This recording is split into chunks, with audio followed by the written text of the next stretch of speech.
नमस्कार, आप देख रहे हैं आज मीडिया ग्रुप और मैं हूं आपके साथ मोहम्मद दानिश। भारत के प्रधानमंत्री माननीय श्री नरेंद्र मोदी जी के कर कमलों द्वारा एवं माननीय वित्त मंत्री जी की गरिमामयी उपस्थिति में 6 जून को सुबह 10:30 बजे विज्ञान भवन नई दिल्ली में आज़ादी का अमृत महोत्सव के तहत आइकॉनिक सप्ताह का उद्घाटन किया गया।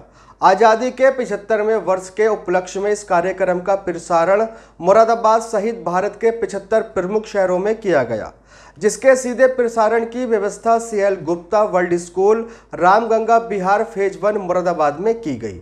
इस कार्यक्रम के दौरान वित्त मंत्रालय और कॉरपोरेट मामलों के मंत्रालय देश के वित्तीय क्षेत्र के विकास और आर्थिक विकास को शामिल करते हुए दोनों मंत्रालयों के तहत विभिन्न शासन सुधारों को प्रदर्शित किया गया। प्रधानमंत्री जी ने विगत वर्षों में वित्त मंत्रालय के उत्कृष्ट कार्य को दर्शाने वाली डिजिटल प्रदर्शनी का भी उद्घाटन किया। इसी क्रम में आज़ादी का अमृत महोत्सव को समर्पित नए सिक्के लॉन्च किए गए। इसके तहत 1 रुपये, 2 रुपये, 5 रुपये, 10 रुपये और 20 रुपये के सिक्कों की स्पेशल सीरीज जारी की गई। ये स्पेशल सीरीज के सिक्के दृष्टिबाधित व्यक्तियों द्वारा आसानी से पहचाने जा सकेंगे। प्रधानमंत्री नरेंद्र मोदी ने कहा कि ये सिक्के लगातार लोगों को अमृतकाल के लक्ष्यों की याद दिलाएंगे और उन्हें राष्ट्र के विकास में योगदान करने के लिए प्रेरित करेंगे। नए सिक्कों को लॉन्च करने के साथ ही PM मोदी ने जन समर्थ पोर्टल लॉन्च किया, जो सरकारी क्रेडिट योजनाओं को जोड़ने वाला वन स्टॉप डिजिटल पोर्टल है। जन समर्थ पोर्टल अपनी तरह का पहला मंच है जो लाभार्थियों को सीधे ऋणदाताओं से जोड़ता है।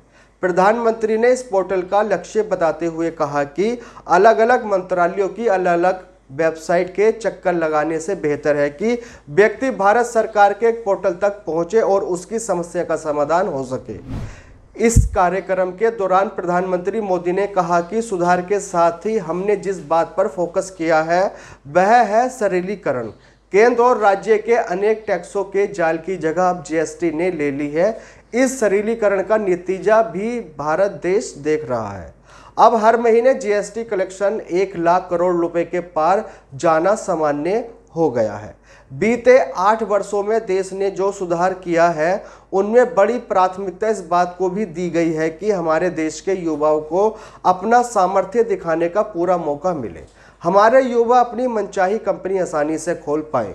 माननीय प्रधानमंत्री जी के सभी प्रयास राष्ट्र की तीव्र और स्वास्थ्य प्रगति की दिशा में रहे हैं। इस थीम के तहत मनी फ्लो नेशन ग्रो नाम की एक लघु फिल्म दिखाई गई। आज़ादी का अमृत महोत्सव स्वतंत्रता के 75वें वर्ष और अपने लोगों के गौरवशाली इतिहास, संस्कृति और उपलब्धियों को मनाने के लिए भारत सरकार की एक पहल है। यह महोत्सव भारत के लोगों को समर्पित है, जिन्होंने न केवल भारत को उसकी विकास यात्रा में लाने में महत्वपूर्ण भूमिका निभाई है, बल्कि उनके भीतर वह शक्ति और क्षमता है जो प्रधानमंत्री श्री नरेंद्र मोदी के आत्मनिर्भर भारत 2.0 को सक्रिय करने की भावना से प्रेरित है। आज़ादी का अमृत महोत्सव की अधिकारी यात्रा 12 मार्च 2021 को शुरू हुई थी और 15 अगस्त 2023 को समाप्त होगी। कार्यक्रम में आयकर अधिकारी मुरादाबाद एवं विशेष आग्रह पर जिला प्रशासन से आनंद वर्धक IAS एवं पुलिस प्रशासन के वरिष्ठ अधिकारी मुरादाबाद, प्रथमा बैंक मुरादाबाद, केंद्रीय एवं राज्याध्यय GST मुरादाबाद, भारतीय जीवन बीमा निगम मुरादाबाद आदि के प्रतिनिधि उपस्थित रहे। मैं संजय शर्मा आज मीडिया ग्रुप से, इसके अलावा जनपद मुरादाबाद से कार्यक्रम में मौजूद अधिकारीगण Shobhit Sinha joint commissioner central GST Moradabad, Ram GST superintendent Moradabad आदि उपस्थित रहे। फिलहाल इस खबर में बस इतना ही। शहर और राज्य की हर छोटी और बड़ी खबर देखने के लिए जुड़े रहिए आज मीडिया ग्रुप के साथ। धन्यवाद।